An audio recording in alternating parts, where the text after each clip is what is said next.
Viewers asked, why does Florida not have an orthotics and prosthetics program? St. Petersburg College used to have one, but it was discontinued last month. It was not an easy decision for the college. Many factors were taken into consideration, specifically the lack of enrollment for the baccalaureate program and an increase in enrollment for our AS technician program. That was the last program of its kind in the state. Florida International University plans to open its own program later this year. But until students know that a program is in place, aspiring practitioners are in a tough position.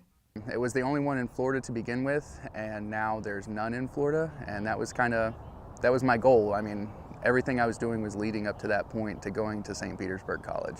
I have a wife and 2 kids, and it's kind of tight going to school here locally, but having to pay extra tuition, moving somewhere else, there'd be a lot of extra expenses involved. The Bureau of Labor Statistics projects it to be a growing field, with demand for orthotics and prosthetic services increasing. At the same time, the Bureau says the nation will expect huge shortages in providers. At current provider levels, only about 60% of those needing O&P services will be served. The Department of Health and Human Services also projects a large increase of diabetic limb loss in the coming years, with the total number of amputees expected to increase by at least 47% by 2020. Practitioners in Gainesville say they aren't worried about any shortages, though, since there are surrounding programs in the Southeast.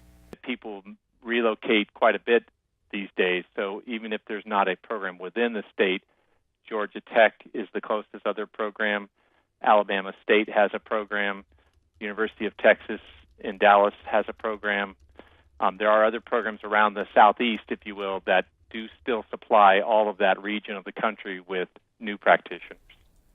Stephen Walker tells us he'll now check out the FIU program or Georgia Tech.